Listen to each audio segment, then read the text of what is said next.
Good evening students, हमारे साथ doctor MC Mishra है। Doctor MC Mishra is former director of AIIMS. Thank you so much sir, it is a pleasure to have you here. मैं काफी सारे student से आपने आपके साथ जो पहले इंटरव्यू किया था वो मैंने बच्चों से शेयर किया था। उस इंटरव्यू में काफी सारे लोग नीचे जरूर ये लिखते हैं, sir I am also from Tundla and I am very inspired by this video.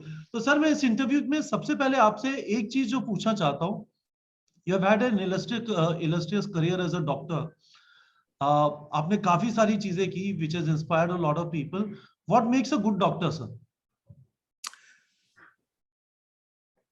Kapil, ये बहुत ही महत्वपूर्ण प्रश्न है आपका कि what makes us good doctor and not only good doctor, a good cricketer, a good professional, a good engineer, a good in any profession what we pursue. और ये न तो आपके कैरियर के मार्क्स पर निर्भर करता है, ना आपके एमबीबीएस के मार्क्स पर निर्भर करता है। और अब तो जो इस समय चल रहा है हमारा नीट, तो वो उसी की मार्क्स की बेसिस पे सब कुछ होता है। लेकिन लोगों का अपना फोकस, अपना बिल्कुल क्या करना चाहते हैं और उनका अपना पैशन और डेडिकेशन, वो आपको लीडर बनाता है। चाहे आप डॉक्टर हो और चाहे आप इंजीनियर हो, चाहे आप एक एमबीए किए हुए हो, चाहे आर्मी में हो, what makes us what we are, it's up to us. I'll give one example. Sachin Tendulkar for example, कितना पढ़ा हुआ है वो? Fair enough. सबको पता है। वीरेंद्र सहवाग, करेक्ट। हरभजन सिंह, करेक्ट। किसने रोका उनको? पैशन था, टैलेंट था, कुछ करने का जज्बा था, जुनून था, और वो कहाँ पहुंच गए। चाहे वो even that applies to even film industry. आपको जब तक आपको करने की लगन नहीं होगी कुछ करने की, तब तक आप खाली मार्क्स की बेसिस पे नहीं हो सकते। और हमने देखा है, ये मैंने देखा है कि बहुत इंटेलिजेंट लोग हमें मेडिकल प्रोफेशन में नहीं चाहिए होते। हमें ऐसे लोग चाहिए होते हैं जो मेहनत कर सकें, जो लॉन्ग आवर्स काम कर सकें, डेडिकेट कर सकें अपने को। We don't want too much intelligence in medical profession. We want dependability much more, कि वो डॉक्टर झूठ ना बोले मरीज से, अपने आप से और अपने सीनियर से। अगर मैं पेशेंट के बारे में पूछ रहा हूं तो उसको बिल्कुल नहीं देखा है तो कह दे मैंने नहीं देखा है, ब्लड सैंपल नहीं लिया है तो कह दे मैंने नहीं लिया है, तो डांट पड़ जाएगी और क्या हो जाएगा। लेकिन गलत, एक तो नहीं किया काम वो कह दे कि मैंने किया है, ये ना बोले, क्योंकि उस पर निर्भर करता है जो सीनियर डिसीजन करेगा। जब भी हम फोन पे बात करते हैं या, तो ये जो दो बातें हैं अच्छे डॉक्टर में, कि आपका पेशेंट के प्रति जो आपकी निष्ठा है वो सुप्रीम होनी चाहिए। आपका जो, अगर पेशेंट केयर में आप इन्वॉल्व है, आजकल मेडिसिन में भी ऐसा नहीं है कि हर व्यक्ति जो एमबीबीएस कर रहा है वो पेशेंट केयर कर रहा है। बहुत सारे लोग हैं, कोई एनाटॉमी में चला जाता है, कोई फिजियोलॉजी में चला जाता है, कोई फार्माकोलॉजी में चला जाता है, तो डायरेक्ट पेशेंट केयर में नहीं होते। लेकिन कहीं ना कहीं उनके जो निर्णय है वो कहीं ना कहीं हमारे रोगियों को असर करते हैं। चाहे वो फॉर एग्जाम्पल, अब किसी को एडवर्स ड्रग रिएक्शन होती है, उसकी रिपोर्टिंग भी महत्वपूर्ण है। तो क्या आपने ईमानदारी से वो रिपोर्ट किया, क्या उसको जो कर रहा है उसने किया? तो इसमें मैं समझता हूं कि एक जो besides hard work, sincerity, dedication और passion to do something in life, और मैं सबसे ही कहता हूं एमबीबीएस के जितने स्टूडेंट हैं या पीजी करते हैं, every one of them is a leader in their own right. Leader कोई ऐसा नहीं है कि नरेंद्र मोदी लीडर हैं या कोई पॉलिटिकल पार्टी वाला ही लीडर। इस पे मैं और भी इनसे कहूंगा कि लीडरशिप पे एक यूट्यूब पे फील्ड मार्शल मानिक शॉ का एक यूट्यूब वीडियो है, and he was speaking for management students in their graduation ceremony, and he is speaking on what a leader should be. So a leader has to be knowledgeable. Leader means anybody.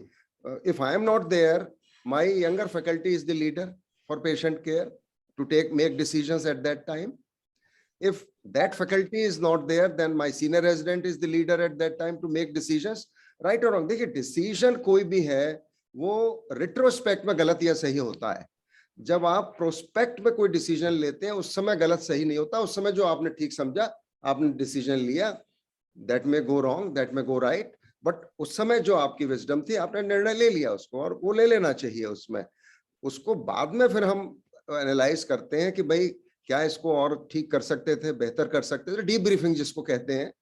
कोई भी हम मान लीजिए, इसीलिए जो mock drills होती हैं या आर्मी में भी जो ड्रिल्स होती हैं वो क्यों होती हैं? वो इसीलिए होती हैं कि अगर कोई कहीं पे कोई गलती हो रही है किसी से तो उसको पता कर लें और वो प्लग कर लें हम, जब अगर रियल वॉर सिचुएशन हो उसमें ना हो वो गलती.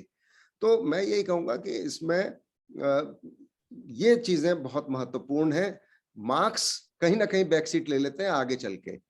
आप देखिए कि जो लोग चाहे उसकी डिस्टिंक्शन भी आई हो, many times such people don't do as well in life, and those with lower marks do much better because उनको किसी ना किसी चीज करने का पैशन है, जुनून है, वो कर लेते हैं फिर उसको. सर मैं आपसे एक स्पेसिफिक चीज पूछना चाहता हूँ. आपने एक वर्ड यूज किया नॉलेजेबल. तो ये बताइए सर कि क्या डॉक्टर्स, जो अच्छे डॉक्टर्स होते हैं, आपने तो बहुत देखे होंगे, बहुत ज्यादा पढ़ते हैं sir? Are they continuously, are they very curious about things around them? क्योंकि पेशेंट पे किस पेशेंट में कौन सा सरप्राइज डेली मिलेगा पता नहीं. And at that time how knowledgeable you are is the only weapon, only tool you have. Are they reading a lot? क्या आपने देखा है सर डॉक्टर्स के अंदर a common trait? बिल्कुल, पढ़ाई तो बहुत करनी ही पड़ती है मेडिकल प्रोफेशन में.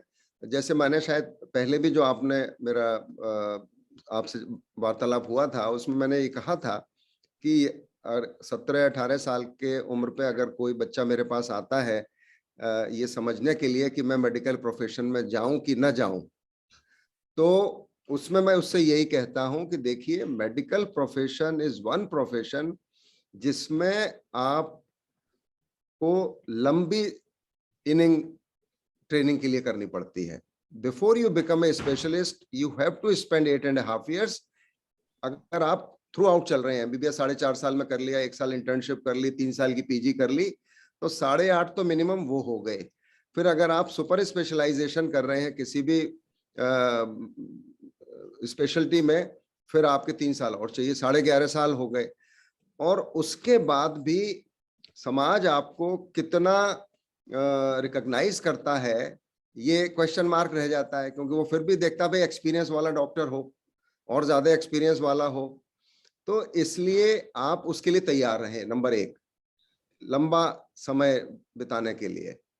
उसके अलावा जो मेडिकल प्रोफेशन में दूसरी चीज है जो बहुत महत्वपूर्ण हो जाती है कि हमको अपडेट रहने के लिए बराबर पढ़ना ही पड़ेगा. अब आज देखिए कितने चेंजेस हो गए. मेरे को नहीं पता कैंसर में टारगेटेड थेरेपीज इतनी आ गई, जो हमने पढ़ी थी तब तो बड़ी लिमिटेड ही थी. रोज एक कुछ ना कुछ ऐड हो रहा है. कोविड के ही आप 2 साल का अगर देख लें तो कितने बदलाव हुए. और मैं ये कहूंगा कि अभी कई बार मैं इंटरव्यूज में शामिल होता हूं जब फैकल्टी रिक्रूटमेंट है, जैसे चाहे अभी जहाँ पे हूँ ग्रेटर नोएडा में, वहां पे या जयपुर में, तो जितना पढ़ना चाहिए शायद उतना संभवतः नहीं पढ़ रहे हैं लोग. नहीं पता होता उनको, बिल्कुल लेटेस्ट के बारे में भी नहीं पता होता है, जबकि वो अखबार से भी पता कर सकते हैं. आजकल अखबार में इतनी चीजें छप जाती हैं, या न्यूज सुन लें तो उसमें पता लग जाता है वैक्सीन के बारे में, कितनी तरह की वैक्सीन है, कौन कौन सी है, क्या उसके साइड इफेक्ट हो रहे हैं या कैसे चल रहा है, कौन सा वेरिएंट आ गया, नहीं पता है होता. और वो भी ऐसे लोगों को जिनको पता होना चाहिए, जैसे कम्युनिटी मेडिसिन है.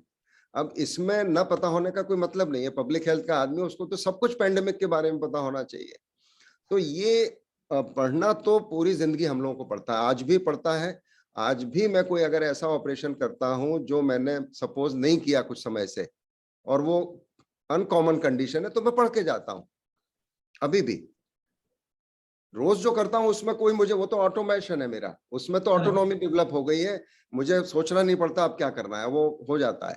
बट जो अनकॉमन है उसको आपको जरूर उसके विषय में जानना है। तो नॉलेज तो किसी भी लीडर को बहुत जरूरी है, क्योंकि नहीं तो आपको कोई भी बेवकूफ बना देगा, कुछ भी कह देगा, तो वो नहीं बनना है आपको। You have to be ahead of them. तो दैट इज बहुत बहुत महत्वपूर्ण है ये।